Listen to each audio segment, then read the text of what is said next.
সানবিজ by তনির যে স্বত্বাধিকারী Mrs রোবাইয়া Fatema Toni উপস্থিত হয়েছেন। আপনারা নিশ্চয় অবগত আছেন যে গত 13ই মে 2024 তারিখে জাতীয় ভোক্তা অধিকার সংরক্ষণ অধিদপ্তর একটা টিম এখানে এসেছিলেন। একজন অভিযোগকারী সানবিজ বাই তনির একজন ক্রেতা অভিযোগ করেছেন উনি পাকিস্তানি পোশাক বলে বিক্রয় করেছেন, কিন্তু বাস্তবে সেটা পাকিস্তানি পোশাক নয়। এই মর্মে একটা অভিযোগ করেছেন ভোক্তা অধিকার সংরক্ষণ অধিদপ্তরে।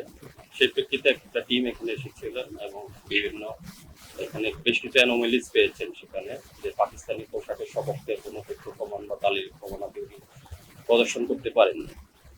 এছাড়া আরো বেশ কিছু সমস্যা ছিল, কসমেটিক্সের একটা বিষয় ছিল। এসব কারণে প্রতিষ্ঠানটা বন্ধ করা হয়েছে, সাময়িকভাবে ব্যবসায়িক কার্যক্রম বন্ধ করা হয়েছিল এবং এর প্রেক্ষিতে মিসেস তনিকে আমাদের অফিসে তলব করা হয়েছে এবং অপরাধ প্রমাণিত হওয়ার 2.5 লক্ষ টাকা জরিমানা প্রদান করা হয়েছে।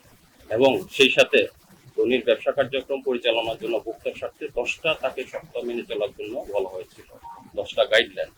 এগুলো পরিপালন করলে তার ভোক্তারা সুরক্ষিত থাকবে, তার ব্যবসা প্রতিষ্ঠান থেকে কোনো ভোক্তা যাতে প্রতারিত না হয়, এটাই ছিল 10টা শর্ত দেওয়ার কারণ।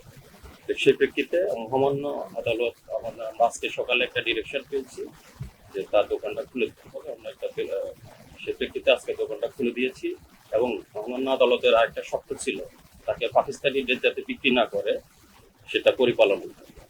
ভোক্তা অধিকার সংরক্ষণ অধিদপ্তরের অভিযান এবং তদন্তে যেটা উদ্ঘাটিত হয়েছে, স্থানীয়ভাবে তৈরি পোশাক উনি পাকিস্তানি বলে বিক্রয় করছেন। মহামান্য আদালতও এই জন্য হয়তো পাকিস্তানি ড্রেস বিক্রি সাময়িকভাবে বন্ধ রাখার জন্য বলেছে। সে প্রেক্ষিতে মহামান্য আদালত পরবর্তী হেটিং এর জন্য রেখেছেন কোনো সিদ্ধান্ত ঘোষণা করবেন।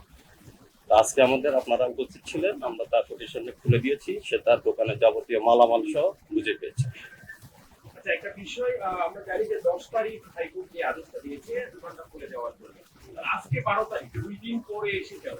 আমি অলরেডি আপনাকে বলেছি যে আমরা আজকে সকাল 9:30টায় আমরা আদেশটা পেয়েছি। 10টা সপ্তাহ আমরা দোকানটি বন্ধ রেখেছি, আমরা জরিমানার সাথে 10টা সপ্তাহ দিয়েছি। এই 10টা সপ্তাহ তার অগ্রগতি প্রতিবেদন আমাদের অধিদপ্তরে দেওয়ার জন্য বলেছি।